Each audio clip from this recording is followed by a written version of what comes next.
Welcome to Onslow County Today. I'm your host, Lisa Whitman-Grice, and you can see today we are in the Register of Deeds office in their incredible room of vital records and stacks and real estate documents, about 200 years worth. We are having some very special guests joining us here today. We're going to visit with Jason Dedman from the Board of Elections. We'll talk with Duchelot Pierre with the Onslow County Department of Social Services all about November as National Adoption Month. We'll also visit with Kathleen Gracer from the Onslow County Public Library about digital learning. And we'll talk with Omega Jarman from here at the Register of Deeds office, our Register of Deeds. We'll also visit with LaQuisha Cadwallader about a great big pig cooking competition coming up at the Park and Rec site at Onslow Pines. And finally, a conversation with Matt Mano from the Onslow County Department of Health talking about diabetes awareness and education. As always, we're so glad you're joining us for Onslow County Today.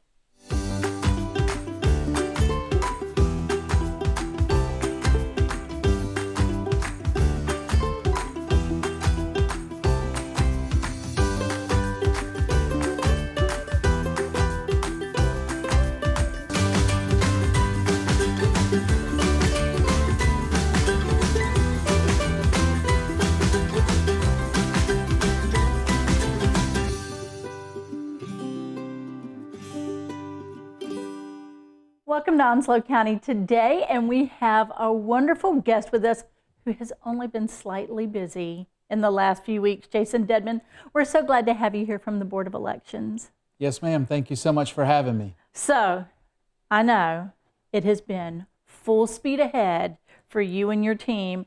How are things going with the election?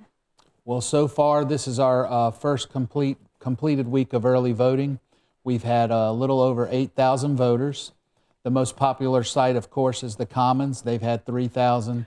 The Board of Elections about 1,400, and then split evenly between the other three sites. So, Jason, we want to back up a little bit as we're talking and preparing for a conversation about the general election.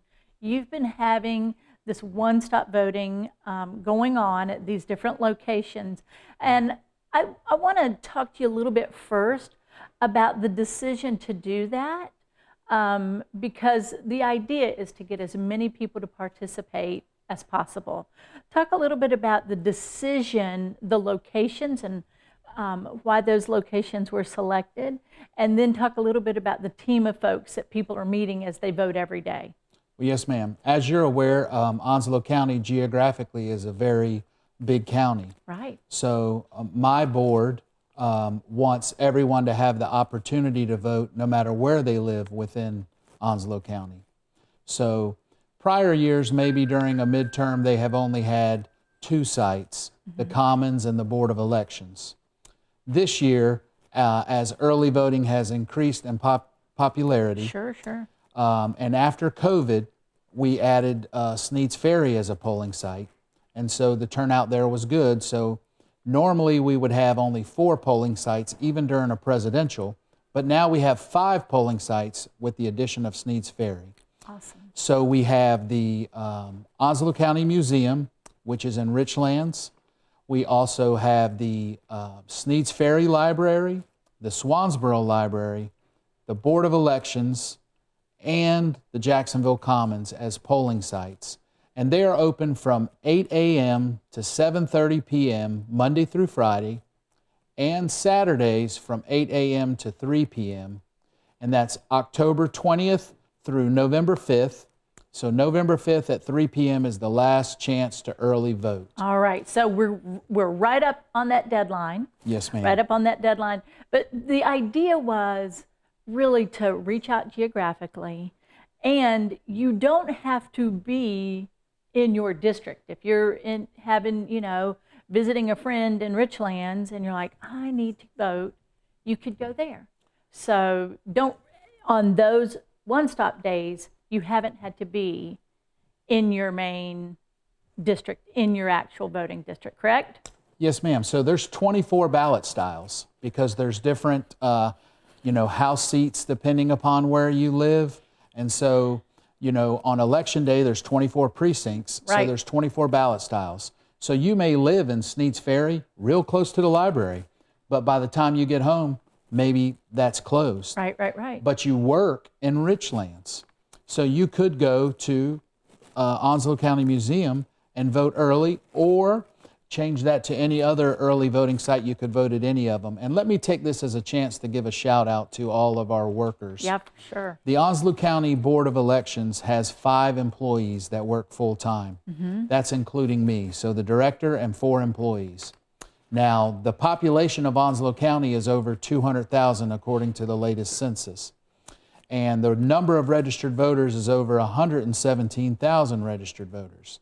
So 5 early voting sites, say 10 at each site, that's 50 workers you need for that. 2 shifts, that's 100 workers. Then on election day, you have 24 precincts, that's 240 workers. So you could need between 300 and 400 workers to help us during election. So who are those people helping you Right, for sure. during the election? Those are your friends, your neighbors, your colleagues, maybe even your coworkers. And so anyone can come down to the Board of Elections and ask for a poll worker packet, and they can work for the Board of Elections. They're actually county employees. They just don't work full time. They help us during the election when we need it. Without those wonderful citizens doing their civic duty, where they do get a little bit of pay for, we would not be able to put on election. And that's how elections are put on across the country. Well, when we think about those folks who have committed to doing that, they are there from before the sun is up until well after the sun is down. So they do a wonderful job, and they're committed to doing that great job. Also, this one-stop early voting prevents what we've seen oftentimes in the past, which is you have one day to vote, and then people are there and they might be wrapped around the building, standing in the wind, the sun, the rain, the sleet. We've seen it all. So this really does give us this opportunity to streamline the process, correct? Yeah, it ends up being 15 days of early voting, plus a 13-hour day of election day. Plus, you can request an absentee by mail ballot up through November 1st. So if you don't vote either absentee by mail during the 15-day early voting period or the 13-hour day of election day, then I would say you had ample time and you chose not to vote. So no vote, no voice. So exercise your right to vote. And plenty of opportunities. And let's talk about this upcoming in just a few days. We'll have the general election. Tell us about that day. Tell us the times, because I think, it shifts slightly from the one stop. And then all those locations, if you will, and we'll let you use your cheat sheet because you got a lot to choose from. So we're coming up. It's election day that Tuesday. Give us the information. Absolutely. So on election day, the polls open at 6:30 a.m. and they don't close until 7:30 p.m. Okay. If you are in line at 7:30 p.m., you will get to vote no matter what time it is when you get to the front of the line. If you arrive at the polls at 7:31, unfortunately, you have missed your opportunity to vote. On election day, you do not vote at the Board of Elections. A lot of people will come to the Board of Elections. Right. You cannot vote at the Board of Elections on Elections Day. Also, the one-stop sites. A lot of people have voted so often at the Commons that they assume that they vote at the Commons. Well, if you live in the East Northwoods precinct, you do, whether you vote early or on Election Day. But if not, that's just your one-stop site. So if you wait until Election Day, the best thing for you to do is North Carolina State Board of Elections voter search. You could Google that, or you go to ncsbe.gov. That's North Carolina State Board of Elections.gov. You click on voter search. You can search by your name. It will not only tell you where you vote on Election Day, it will also show you your sample ballot. Very good. So you can be prepared. And that really brings me to my next point. When you see that sample ballot, one of the things the poll workers get requests for, or the locations where you might be hosting a one-stop site, is oftentimes when voters come in, they want information about the candidates. And that's not really what transpires there.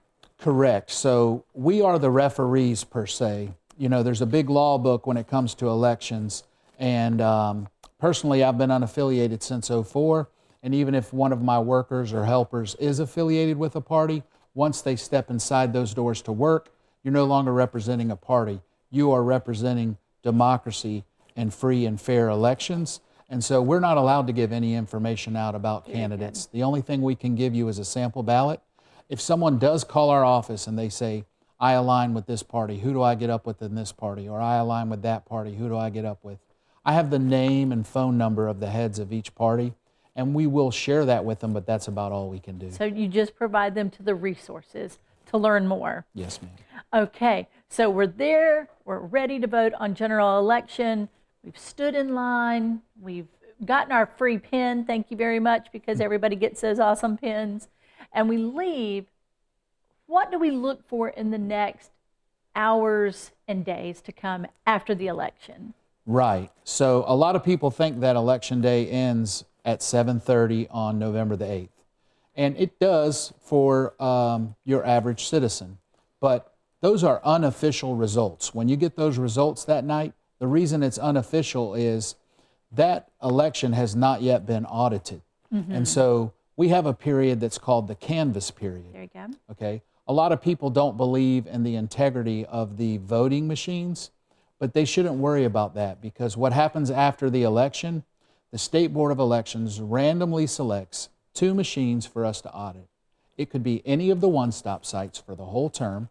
It could be any of the absentee by mail machines. It could be any of the Election Day 24 precincts, but 2 of them, we actually go in there, take all the ballots out, count them by hand, make sure it matches the machine. Sometimes it doesn't match. Sounds scary. But the point I'm bringing that up, when it doesn't match, it turns out to be a human error from where we're counting, and the machine was right, we were wrong. And I bring in Democrats and Republicans to do that recount. So we have 4 people in there, 2 Democrats, 2 Republicans, and a Democrat and a Republican board member, and the public is invited to come see that recount. So if you don't believe in election integrity, please, all of our board meetings are open to the public. You can come see the absentee by mail process. You can come see the audit process. You can actually come see the canvass process. So we are an open book. Everything that we do is open to the public regarding public meetings, and every meeting that I have with my board is a public meeting. Well, we're gone through the election. You all canvass, the results are there. And Jason, you know, folks think that elections happen once a year. You're on to the next one. Your team works year round, as you said, your small group of 5. But we're going to focus on this next election, this coming up general election. One more time, please give us the dates, and please give us your website, because that's going to direct people where they can learn more. Okay, so the best place for them to go would be the Onslow County website, Onslow County government website, and then they can choose Board of Elections. All right. And on that website, we tried to make it easy, so there's not links to click. Everything is right there on the splash page. You just have to scroll down. You'll get all the one-stop sites, all the hours, all the election day info, and then if you go to ncsbe.gov, do the voter search, then you'll be able to find out about these 24 sites. Now, we were going to talk about the sites. That's a lot of sites. A lot of sites. I say we talk about 2 sites, though. Okay. The 2 sites, and the reason we're talking about them, are Bryn Mawr and Gum Branch. Okay. Now, this was news in the primary, but maybe you didn't vote in the primary. So we've done all the legal things we have to do about changing these polling sites. There you go. It's been in the paper. It's been sent out to every voter in these precincts. And then during the primary, where we even put a sign at the old sites to let them know where the new sites were. Now, those sites don't really want us to do that in this general, so let me go ahead and tell you. Please do. Bryn Mawr is now at Jacksonville Fire Station number 3, Okay. 190 Huff Drive, Jacksonville, 28546. And if you don't know where that is, I'm sure you've been to the Chick-fil-A on Western Boulevard. Turn Right there, and there. that'll get you to the polling site. All right. And then Gum Branch is no longer, we had 2 different churches they used to use for Gum Branch, and sometimes they get a new pastor or new deacons, and they don't want to have elections there. So we are actually at Stateside Elementary School, 132 Stateside Boulevard, Jacksonville, 28546. So Stateside Elementary, and there will be an additional sheriff there that day. Besides the safety resource officer that's always there, there will be one at the one door that could enter the school. There'll be a sheriff. His entire job for that day is to make sure no voter gets in that school. So your Okay. children will be safe. All right, so all of these accommodations, new locations for a couple of places, and also just making sure that people are aware where all those sites are. Go to your website, follow that.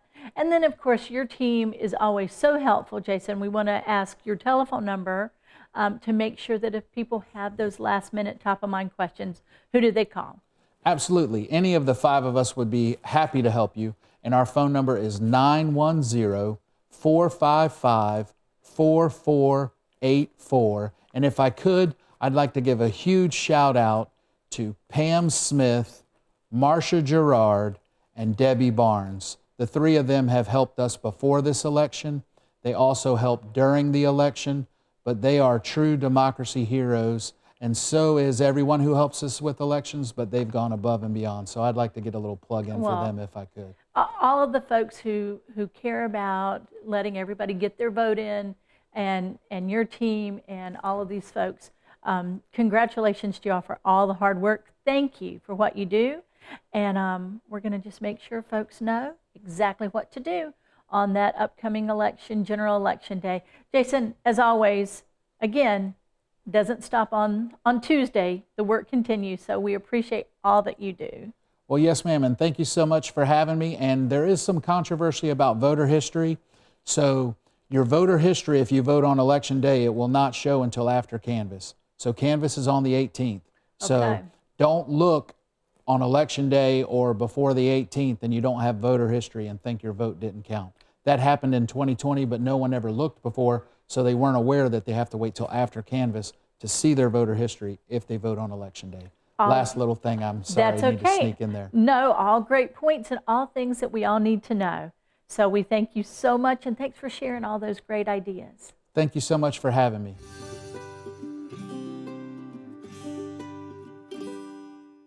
Welcome back to Onslow County Today, and joining us now is Duchelot Pierre. Duchelot, thank you for being here. Thanks for having me again, Lisa. When last we visited, we actually came to your site at the Department of Social Services over at CHS, talking about our November topic that we cannot not do every year, and that's to talk to you about November as National Adoption Awareness Month. Tell us about why this month and what you all do every year for the kids of Onslow County means so much. Yeah, so like you said, November is National Adoption Month. It's the month that we use to spread awareness and encourage all of us to learn more about adoption and the adoption process. Well, first we want to focus on who this is about, and this is about kids. This is about children who want that forever home, who deserve and need that forever home. I want to know first and foremost the success story you all have had in the last couple of years about placement and finding that family. Yeah, absolutely. So last year, for example, we found forever homes for 11 of our children in foster care. 2 of those children were teens. This year, we've adopted 6 children so far with 1 teen. And of course, the theme is geared towards teens because historically they're harder to adopt. So this year's theme is really focused on those older children, those teenagers is really the theme for 2022. You know, teens, we were there, right? Yes. So when you talk to families about why it's so important to consider bringing a teenager into their family, what do you talk about? What is it? You know, teenagers we know are challenging, but they also bring a world of joy, from clothes to music to their antics as these budding adults. Talk about that. Absolutely, and like you said, we've all been there, and teenagers are absolutely more challenging. So that makes them historically harder to adopt. And we also know that, you know, everybody wants to adopt a little baby or little kids or whatnot, but teenagers are more independent.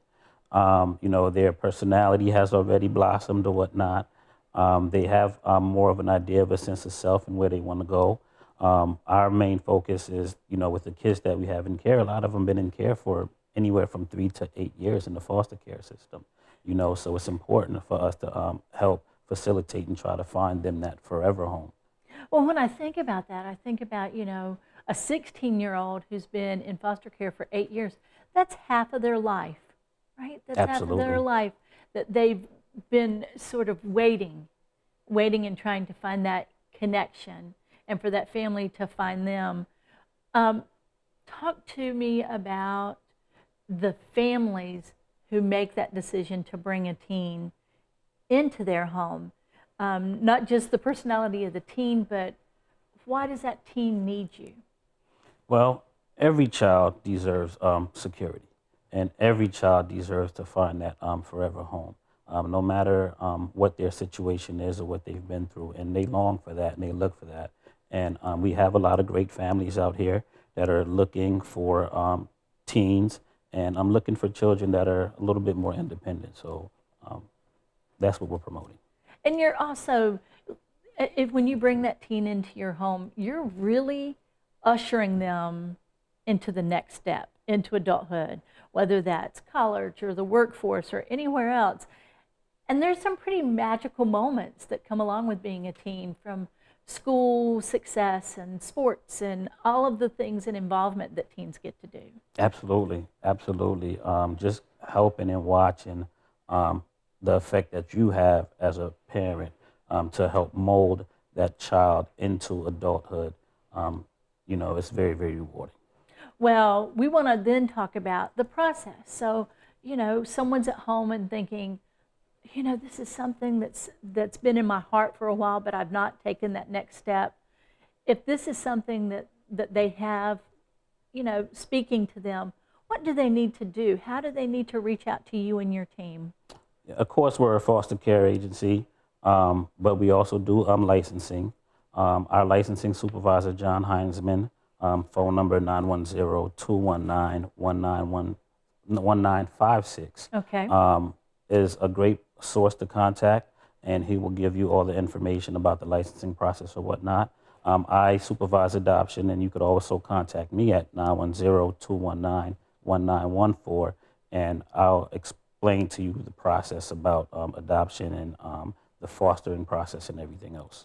So when we're looking at that, and that first step is just reaching out to you all to reach out to you or to reach out to John. Talk about the educational process. Not everybody who makes that decision, and I love all your information. There's no such thing as a perfect parent, right? But you all help us be the best parents we can be, because you provide a lot of support and a lot of educational opportunities. Yeah, absolutely. And in order to foster, really, all you have to be is over the age of 21, and you have to have the willingness and the love to be able to provide and care for a child in your home. And a lot of our children that end up being adopted are children that were in the foster care system, and the foster parent fell in love with the child and couldn't see their family without the child. So that's why it's very, very essential and a great thing to foster. It's that missing piece of the puzzle, right? Yes. Your family knew that something was supposed to be there. Well, Mr. Pierre, let's talk a little bit then about your kids, Yes. right? The Yes. kids that find that forever family. Talk about that moment of connection and how you all feel and how the family then goes forward. Yeah, so currently we have 31 children in the foster care system in Onslow County that's legally free for adoption. 14 of those children are not matched. 8 of that 14 are teenagers. Okay. Of course, there is that need there for it.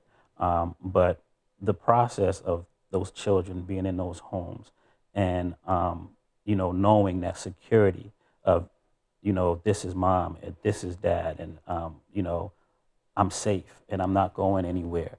It is so rewarding when that happens. And the parents are so protective, also because, this is my child. They get in mama bear and papa bear mode. And, even after adoption, there's post-adoption services that are offered. for the children and the family to deal with, the trauma. Because, looking at it from a trauma lens, every child in foster care has been through some form of trauma, whether it's the trauma that resulted from being removed from the house or the trauma that was caused in the house. So there's all types of post-adoption therapeutic services that you would receive just the same as when the child was in foster care or whatnot. Very good. Well, if there were anything, this is your moment to speak to our viewers and to speak to the families of Onslow County when we talk about November and National Adoption Month and these teens especially. What would you let them know? I would let them know to reach out to Onslow County. We are looking for foster parents. We are looking for people to adopt our children in care. It's a very, very rewarding experience. There's nothing like it. So contact us. Well, thank you. And thank you to you and your team members for being here for the children of Onslow County. Thanks again, Lisa.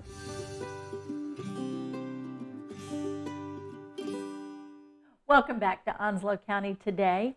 And joining us now is a new friend, but an old friend to me, Kathleen Gracer from the Onslow County Public Library. Kathleen, we're so glad you're here. Well, thank you. It's great to hang out with you this morning. Kathleen, the first thing we want to do is tell everybody, what is your official title with the Onslow County Public Library? I am head of public services, which means I monitor my staff on their interaction with the public. And so that is a huge, broad topic because you all are the front line. Bottom line, you are the front line at the public library, and people have questions, they have concerns. It's not, it is certainly not just checking out books, right? Oh, no, absolutely not. It is, it's a new day every day for you all. Yes, every day has its own little twist and turn.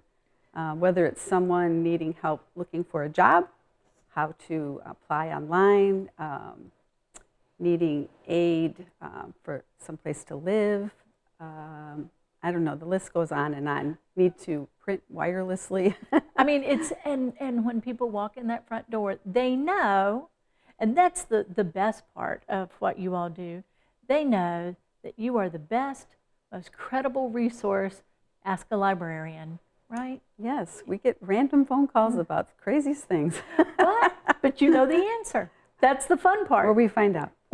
or you know where to find it. Now, one of the ways in which you find it, we think about our libraries, just like this room with stacks and stacks of volumes, but you all have really transformed what libraries are, and so many things are now digital resources. And you've been awarded, you've been recognized, and are now part of a national program that helps people with digital resources. Tell us about this new award program that you all have gotten some grant funding for. All right, AT&T and the Public Library Association posted some available resources that we decided we would go after on digital literacy. So it's a wonderful program that we can hook people up with when they come into the library for a multitude of things, from something as basic as how to use a mouse to formulas on Excel, how to select an app, best travel apps. It's a wide range of beginner to intermediate skill levels.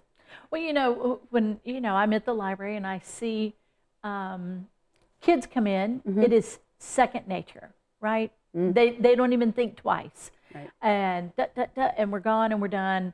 And bye, Miss Kathleen, right? There is a generation of folks who have not had a device in their hand from almost birth at this point, Correct. right? There's a generation that says, I know it's going to help me, but what if I break it, right?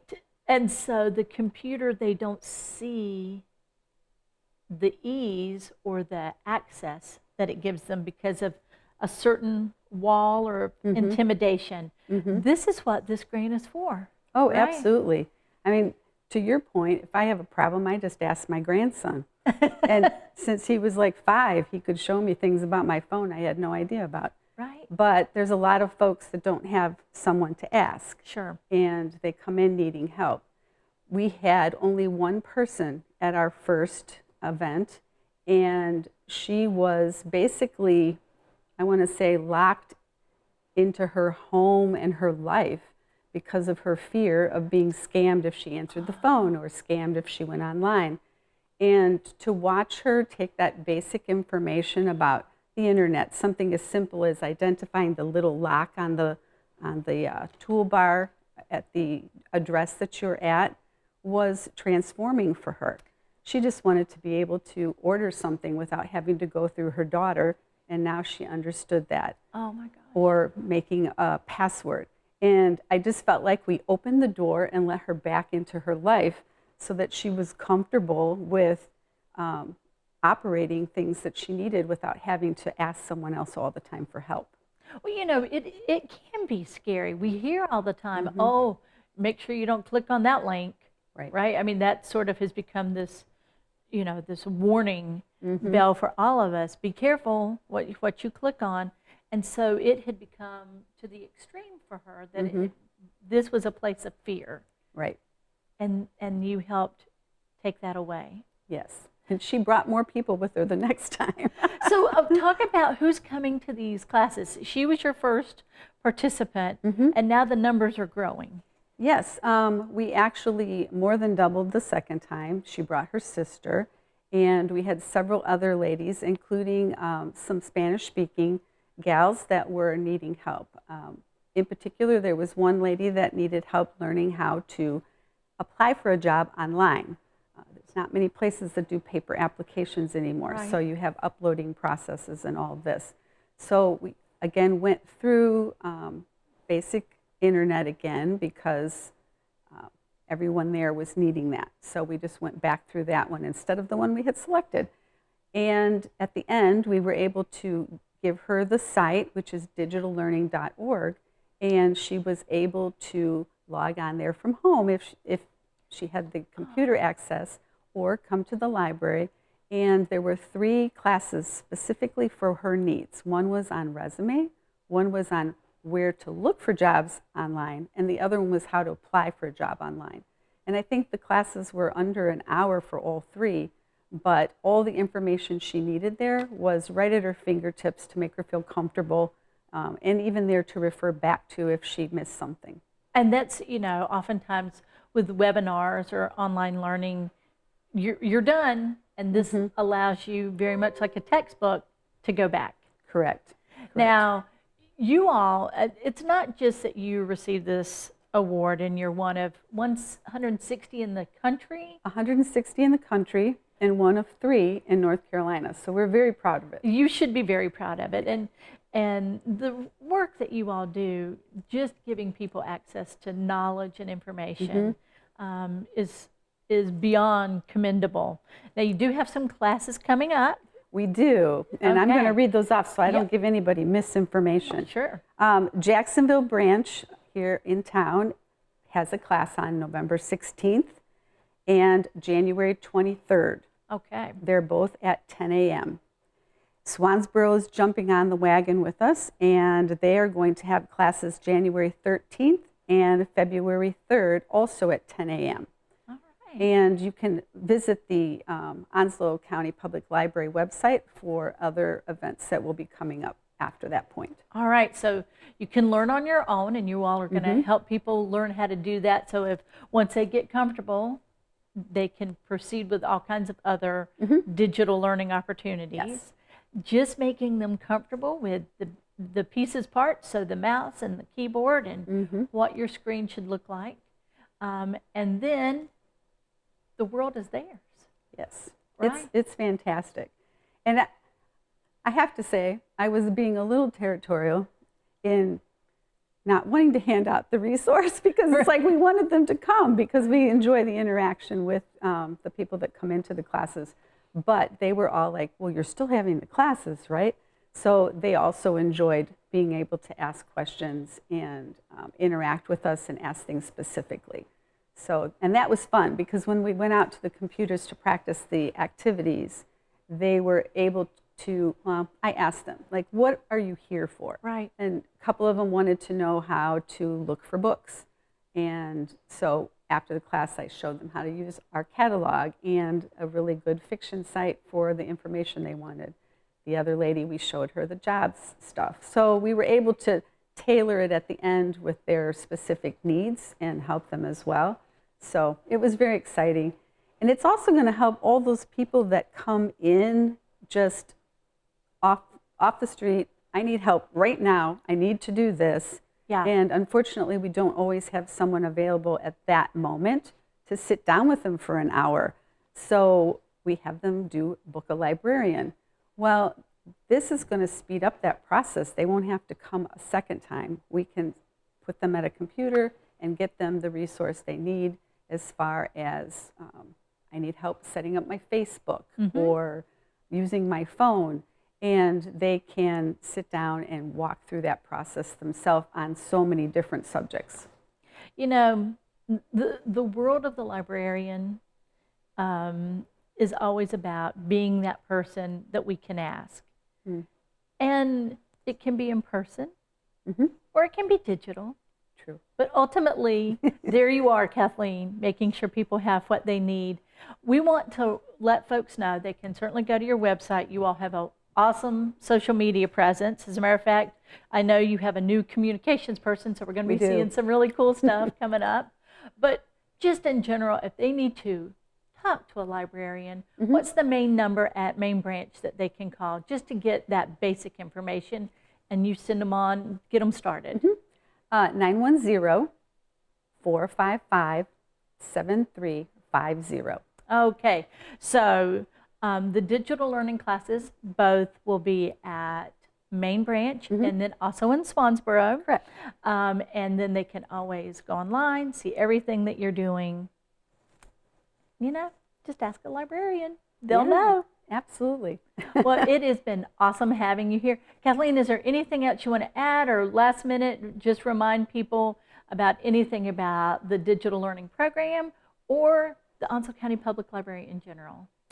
No, I think we probably covered everything for Digital Learn, but we are going to be out with our Bookie Monster at the Trunk or Treat on tomorrow evening from 5 to 9. All right, so you all are at Trunk or Treat. We're going to be talking with our Park and Rec special events coordinator soon because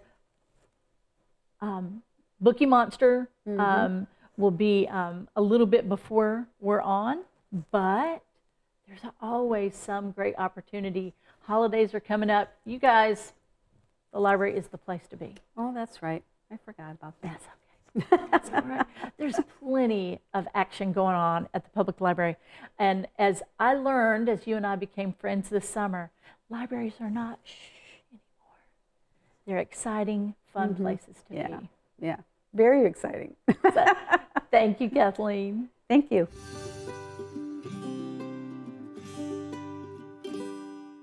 Welcome back to Onslow County Today. And we have our host for today, Amiga Jarman, our Register of Deeds. Amiga, thank you for inviting us in today. I'm glad you guys wanted to come. So tell us a little bit about the room where we are today in the courthouse. Okay, so this is our room that holds our real estate documents. Used to, people would come in and flip through the pages, flip through our indexes and everything, but that's not necessary any longer. We have everything scanned and on, a computer. You can sit at home and do it. But we do still have our documents, and this is where we keep them. It's definitely an updated room compared to our old deed vault that we used to have, where everything was kept. And that we want to make sure that folks are aware of. So before the construction of the new courthouse, you all were sort of tucked in and under at the Summersill building. Right, we call it down in the basement. Down in the basement, you'd walk by the glass and see the tops of people's heads, right? Right, yes ma'am. And now you all have moved into this gorgeous. It's beautiful. I still call it a new facility. It's just a few years old. Right. And it's so beautiful facing the river here. And people might want to know, well, what is the Register of Deeds?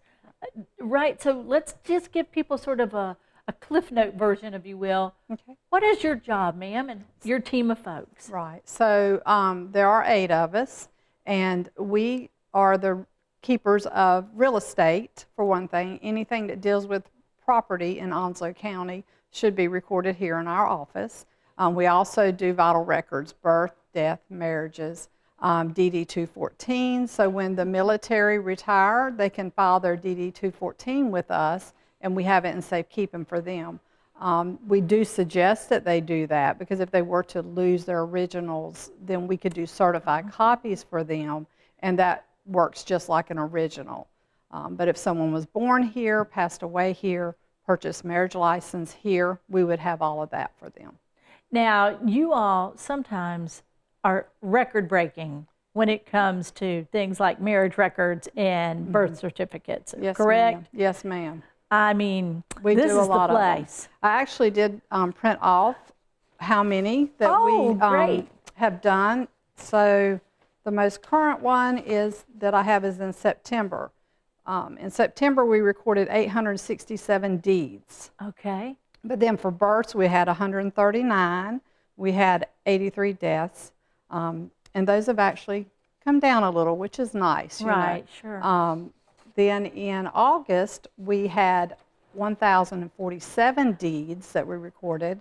We had 180 births, 78 deaths, and so it fluctuates, Sure.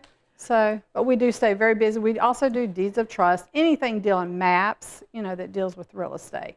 Well, you are the keeper of these important vital records. Yes, ma'am. And as you know, in my real life, we use your historical versions of all these records. So you come from a long legacy. And we all know, and people probably may not know a little bit, but you and I do, we had the longest serving Yes, ma'am. Register of Deeds in the history of the state. Yes, Mildred Thomas. And sometimes she signed your birth certificate, your marriage license, She signed everything. and your death certificate. Yes, She ma'am. saw you through your whole life. What a person she was. She was. I knew her personally, and she was a very sweet lady. And now when we think about Miss Mildred, who started when she was 17 or 18, Right. to now this modern facility, Yes. I just can't even imagine, Yes. what she might think. But you have these historical records, but as you say, so much of it is now digitized. Right. Now, digitization, as we talked about with the library, is a great resource, a great way to access, Right. but it can be intimidating and it can be a scary place. Right. And you all have a new program that helps it be a little less scary. Yes, ma'am. Talk to us about this new property check initiative and service that you offer. Yeah, it's property check. It's actually offered through our vendor, COT, the COT system. People are now being scared of people being able to take their property from them, which is not something that someone can do legally, of course. Right. But if they want to be notified if anything was put on record with their name, then if they go on our website, the Register of Deeds website, they can click on property check.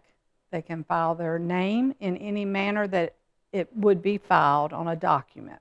So when I say that, I'm speaking about like women. We have our maiden name, we have our married name. So you would want to put in the different aspects of, your name. And then if something was filed in our office with that name, you would get notification. So I want us to sort of tease this out a little bit. Okay. This hasn't happened here locally. We always want to stress that. But in other parts of the country, you shared with me off camera that people are actually claiming to own property that's not theirs. Explain sort of the circumstances, what people are seeing happen.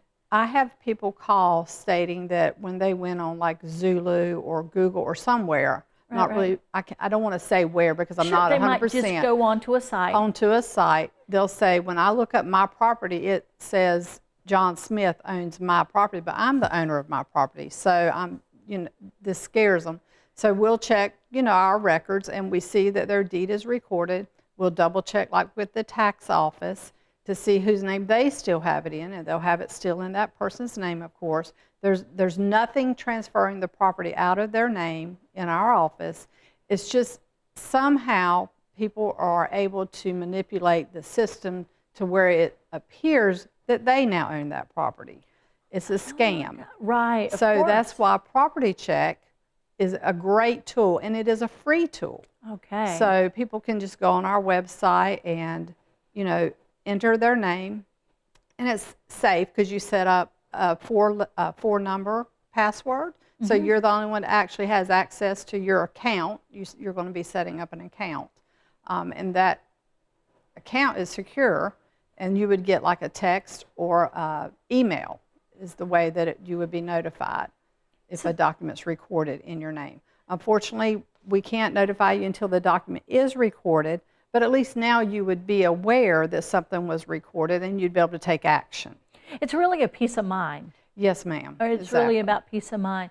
So if someone, and all that, so much public record, and I decide that XYZ Main Street, I decided I wanted to list in some way as a rental property, and I would lay claim to it electronically. Right. But I have no title. I have no, like you say, maybe I've decided that I have a pretend rental and somebody's going to send me a deposit and that's done. And we have had people calling us asking, could you tell me who owns this property? Because I have a gentleman telling me he owns it and he's wanting me to send him a deposit, and I want to make sure. And there has been times that when we pull the record up, it doesn't appear that that gentleman actually owns that property. Oh my God. And it's saved people.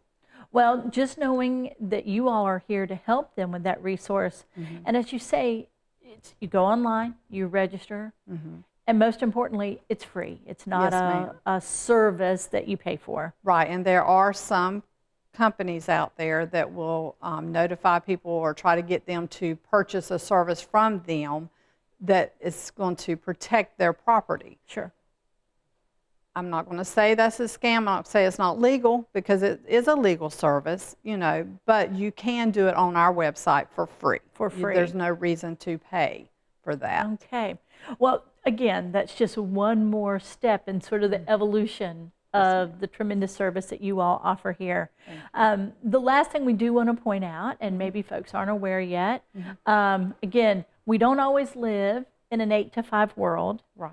And you all have extended your hours a little bit. Yes, ma'am. The county commissioners have allowed the county employees to have flexible hours. And I have staff that wanted to do the 4 10-hour days, which has allowed me to extend the office hours, which is a great thing for all of our citizens. Sure. We've always had, especially the military, that they're not allowed to leave base before, say, 4:30. And so everything we've done pretty much stopped at 4:30 prior to us being able to extend. We're now open 8 to 5:30. Fantastic. And so they're able to utilize that. And then citizens, like anybody, most people work 8 to 5. That gives them, I know it's only 30 minutes, but that 30 minutes does make a big difference. And they're able to come in and pick up anything they need, because all of our services are available 8 to 5:30 now. Fantastic. Well, it has been terrific visiting with you, learning more about the Property Check program, and ultimately, just like the preservation of these documents, it's always about keeping that record accurate, and that's exactly what you all do. We do try our very best, yes, ma'am. Well, Amiga, thank you.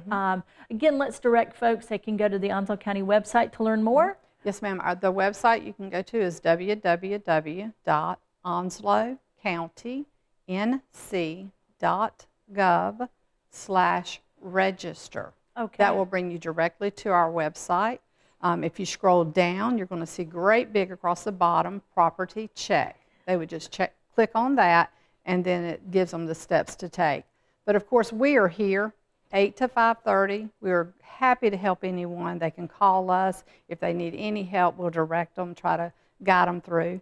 The number they would call would be 910-347-3451.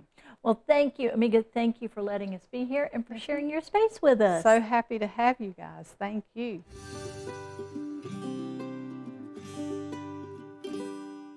Welcome back to Onslow County Today. And joining us now is one of our favorite friends, LaQuisha Cadwallader from Park and Rec. LaQuisha, thank you for being here. Thanks for having me again. How are you not exhausted, LaQuisha?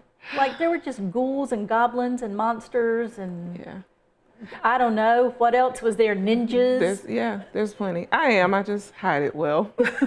Well, it was a great night.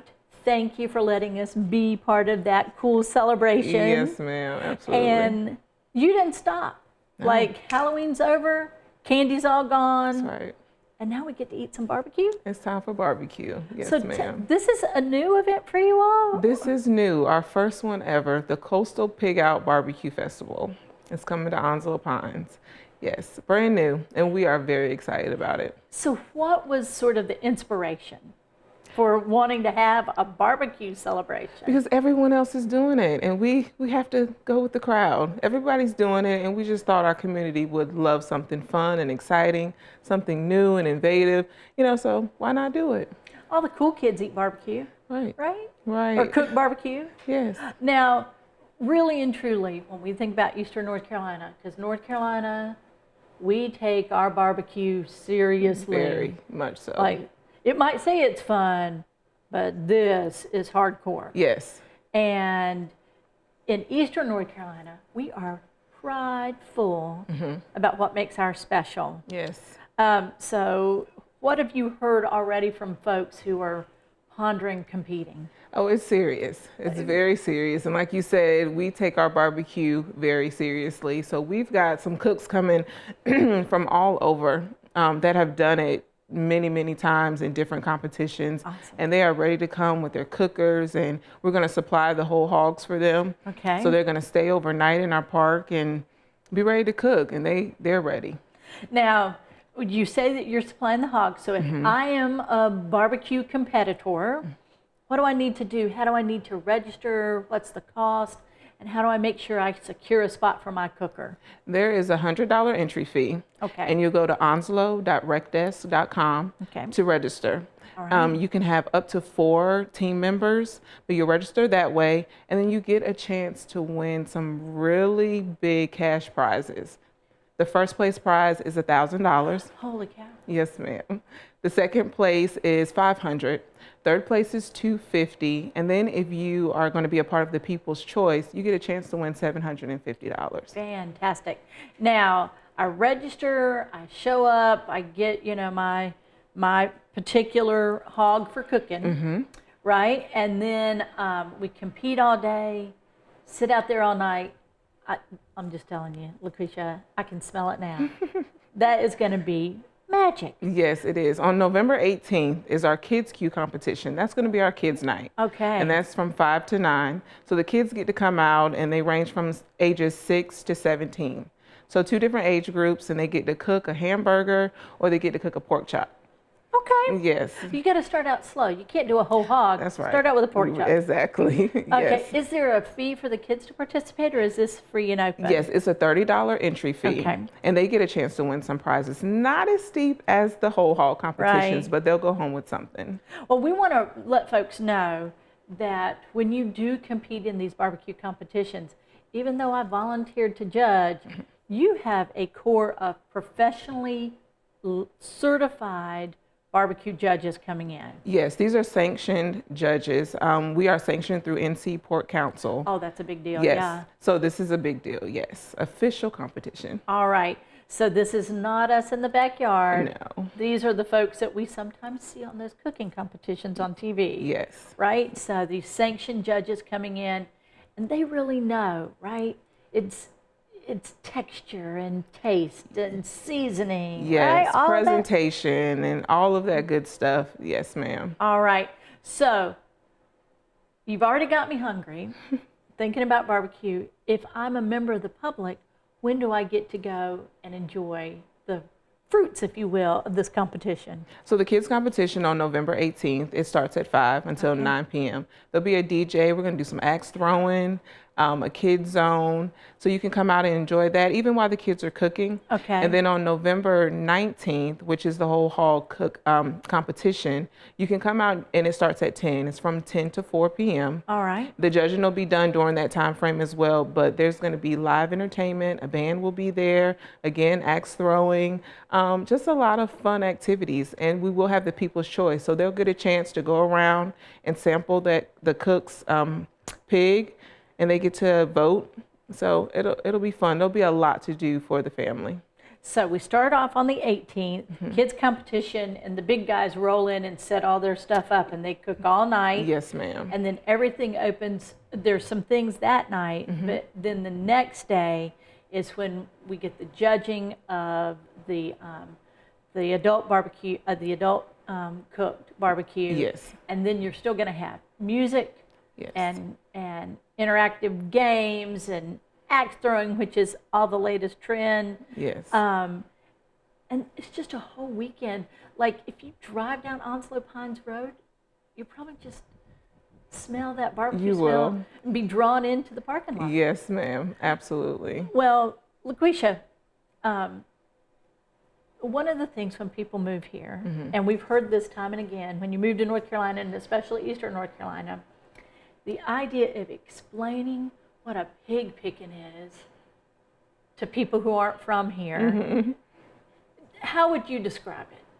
How would you describe the seriousness and yet the almost reverential treatment of that pig? Yes, and it's just like it sounds. Like, how serious can you take pig picking? You know? Right.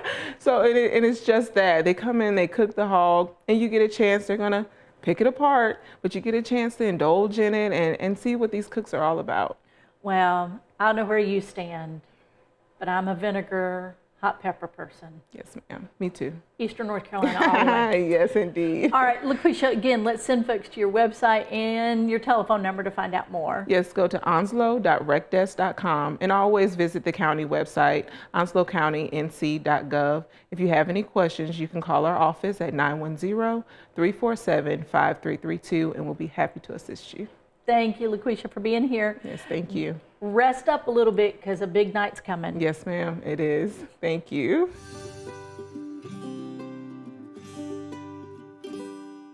Welcome back to Onslow County Today, and joining us now is Matt Mano from the Onslow County Health Department. Matt, thanks for being here. Great to be here. Matt, folks are always used to sort of seeing you as part of our library family. Yes. So there's been a little bit of a change I'm recently. in a new place now. And we're glad you're there because you're doing great stuff. And of course, as always, you're still educating, you're still informing, you're We still are sharing. So Communicating, thank you. great programs.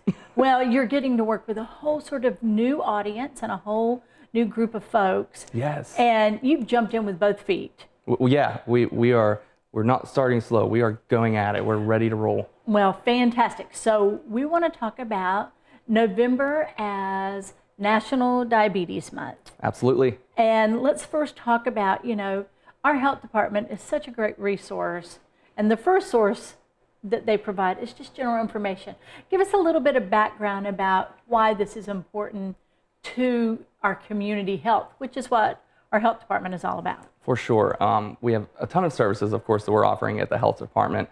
Everything from kids and child well checks, immunizations, all the way up to seniors and adults. We provide services through our clinic. We also provide prevention services. We have our community relations team that does programs for the public so that we can provide preventative services. One being our diabetes prevention program. Sure. So of course, with National Diabetes Month, we really want to show our community ways that they can be healthier. So if they're, in 2019, 11,000 people in Onslow County alone, more than that, were diagnosed with diabetes. Just diagnosed. So, yes. So not already with pre-existing. Right. So one of the goals, there's tens of thousands in the U.S. that are diagnosed with pre-diabetes. And one of those programs that can help combat that is the diabetes prevention program. Okay. So the health department is recognized by the CDC as a location where we conduct this program. So the diabetes prevention program is a one-year cohort program. So we have lifestyle coaches as our public health educators that are trained to conduct this program. They do it for 1 year with the same people. And the idea is these people go through a screening process. If they are approved for the program, they're able to start it. They go through it with 1 year, and the idea is to change their lifestyle. Right, So right. you really want to like start eating better, doing more physical activity, avoiding those things that are going to take that pre-diabetes to the next level. It's, type 2. Well, when we talk about all the screenings, first and foremost, and just understanding, I spoke with someone not long ago, and she said, I don't really even understand. My doctor said I'm pre-diabetic, but I'm not really completely clear on what that means. She said my glucose levels. So you all really take it above and beyond because it's explaining what's going on within so that they can make those changes. Yes, yeah. So you want to be able to make those changes before those glucose levels get high enough that you're on insulin for a regular basis. You don't want to hit that point, and that's where we're there to jump in and help you make those lifestyle changes, to coach you along the way. So through this whole 12-month program, in the beginning you're meeting on a weekly basis, and then you get to the point where you're meeting every other week, and then it's once a month. And then by the time you're out of the program, hopefully you've made that step, you're ready to roll on your own with those lifestyle changes that you've made. And the CDC has done a study through this DPP program with people who have made the changes either through taking insulin or medications or not doing anything at all to help with the prediabetes, and then also with this DPP program. And this was the most successful one. So it's ultimately about, rather than taking more medication, it's ultimately about those lifestyle changes. Yes, make the lifestyle change is what you really want to strive for, because the medication is masking what you're doing. So if you make that lifestyle change, you're eliminating whatever's causing the prediabetes.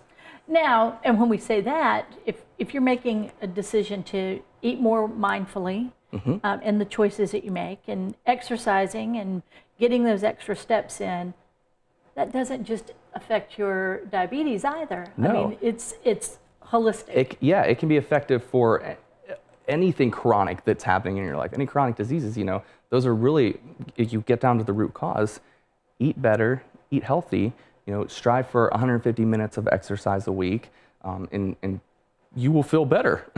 Now, sometimes folks do, though, unfortunately, become insulin dependent, and there are issues that arise in type 2 diabetes. You all also, though, assist those patients as well. Again, we always want to remind folks, the health department is not about treatment of illness. It's about the prevention and keeping the well, but you also provide additional information for those patients as well. Absolutely. So you have some that are insulin dependent because of type 2 diabetes. Type 1, of course, you can't help. Right. But we have a diabetes self-management education program as well that's run through our nutrition and wellness division. And they do that. You're screened by your doctor. You have to be referred by your doctor. And then if you're screened through WIC, and if for some reason you might not be eligible for it, we also offer nutritional counseling with our Healthy for Life program as well. And sometimes, if you grew up in a household where those weren't even conversations that were had, where pizza was an everyday occurrence, maybe you don't know that pizza is not a vegetable. And I'm not exaggerating. Absolutely. We know it's got tomato sauce on it. I'm a steak and potatoes person. Right? So it's also about knowing, and it's also, I don't have to only live off of kale either. Right. Right? So Yes. you provide, again, this very broad understanding of the rainbow that's available in terms of food. Yes, Eat a Rainbow is one of the programs for the Healthy for Life. So the American Heart Association has the Healthy for Life program, and we have nutritionists as well as some of our public health educators that are trained for the Healthy for Life program. So even if you just want to start eating healthy, you want to start shopping healthy, if you're not pre-diabetic and diabetes isn't affecting you, but say you just know that you're not eating the right stuff, then you can start Healthy for Life. It's meeting monthly starting in November. It's meeting twice a month, in the beginning of the month and the end of the month. So if you can't attend one or the other, you can jump to another one. They'll be mirrored for the same month, so you won't be missing out on anything. They'll be hitting different experiences, and it'll be going on. There's years worth of content, so you can literally come every month and learn something new. You can learn how to swap different foods for healthier foods. You can learn how to shop for healthier foods, shop for better fruits and vegetables rather than getting your processed stuff or stuff in a box full of sodium. Right, and ultimately, when we think about the goals of the health department, is that when you provide these educational programs, whether it's fundamentals of what to purchase or how to manage my diabetes or how to prevent it if I'm pre-diabetic, all of these things ultimately makes for a healthier county, which has all kinds, that Doppler effect, just helping those folks make healthier choices and be healthier impacts a lot of things. Absolutely. And we just presented our 2021 Community Health Needs Assessments. Right. We do that in partnership with Onslow Memorial Hospital, and our director, Chrissy Richmond Hoover, has presented it to the commissioners in October. So that is on our website. If anybody would like to see it, we're working on our community health improvement plans, which includes the diabetes prevention program, the Healthy for Life, and it that CHNA shows our priorities, where we really need to work on in our county to make us a healthier county and a better county. So we can do that together. Like you said, it starts with each individual. We can work together, and we can be better in the end. Well, Matt, as always, we learn something new when you visit with us, and now it's just a little bit of a different new. Yes. So we are grateful for that. Matt, if people want to know more about your programs, if they want to reach out to one of your nutritionists, and, to make an appointment, or just to ask a few questions, how are the best ways to reach you? Social media, we're on Twitter, Instagram, Facebook, of course, LinkedIn as well. So they can follow us on any of those platforms. They can also go straight to our website, onslowcountync.gov/health, and then that'll give them all the information for our programs and services that we offer. They can also call our main appointment line or health department phone at 910-347-2154. Fantastic. Well, we are so happy that you're here. You know what? It's tough. Here we are entering the holiday season, and that's about oftentimes overindulgence. Yes. But what a great time, though, to go ahead and be mindful so that we can still enjoy that time with family, but it doesn't have to be overindulgence. Absolutely. Even if you try to limit yourself, some people say, I'll start next month. Just try something tomorrow. Baby steps. Exactly. Well, Matt Mano, thank you as always, and for sharing this with us, and we look forward to our next visit. Thank you for having me.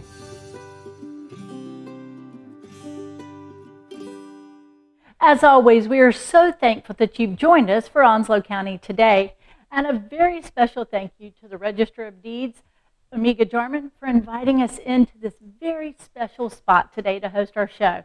We also want to say thank you to Jason Dedman from the Board of Elections, Duchelot Pierre from Department of Social Services, Kathleen Gracer from Onslow County Public Library, LaQuisha Cadwallader from Onslow County Park and Rec, of course, again, Ms. Jarman for sharing this space with us, and finally Matt Mano from the Department of Health. As we are in this season of Thanksgiving, we remind you all to be grateful for what you have and to reach out to those who might need a little extra help this season. As always, for Onslow County Today, I'm Lisa Whitman-Grice. We'll see you next time.